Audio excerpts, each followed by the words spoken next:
খারাপ দেখা যাইব না দুইটা থাকলে কইব তারপরে আপনার এমনি না উঠান সব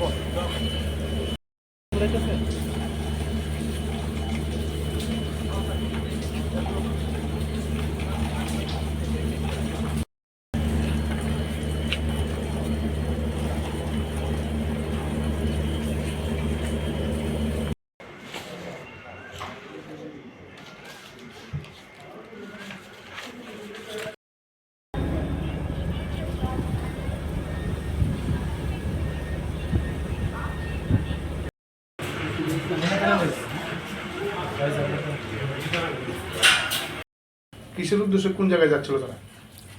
হ্যাঁ, অ্যাকচুয়ালি তাদের গতকালকেই ডিটেন করা হয়েছে।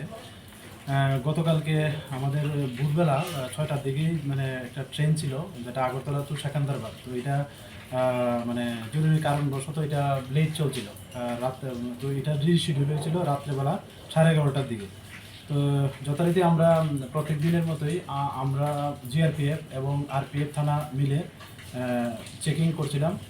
তো চেকিং করার সময় যখন সন্ধ্যা প্রায় 7টা নাগাদ হবে তখন দেখলাম যে 5জন লোক তারা আমরা Agartala rail station main gate দিয়ে একটু তাড়াহুড়া করে স্টেশনের দিকে ঢুকছিল।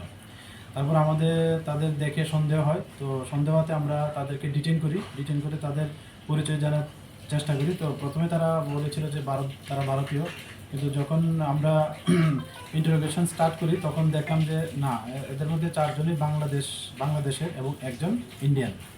তো তারা অবৈধভাবেই আমাদের ইন্ডিয়াতে প্রবেশ করে উইদাউট ভিসা বা পাসপোর্ট এরকম ছাড়াই তারা প্রত্যেকেই চেন্নাই যেতে চেয়েছিল ওই লেট নাইট যে ট্রেনটা ছিল সেকেন্দ্রাবাদ ওইটা দিয়ে।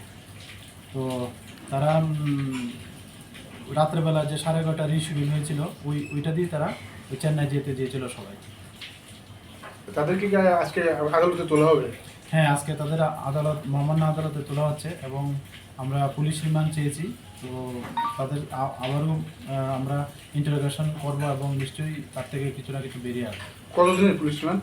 আমরা 3 দিনের পুলিশ রিমান্ড চেয়েছি। তাদের নামগুলো কি? তাদের একজনের নাম হলো জাহাঙ্গীর আলম, ওর বাড়ি বাংলাদেশ, এবং এমান হোসেন বাংলাদেশ।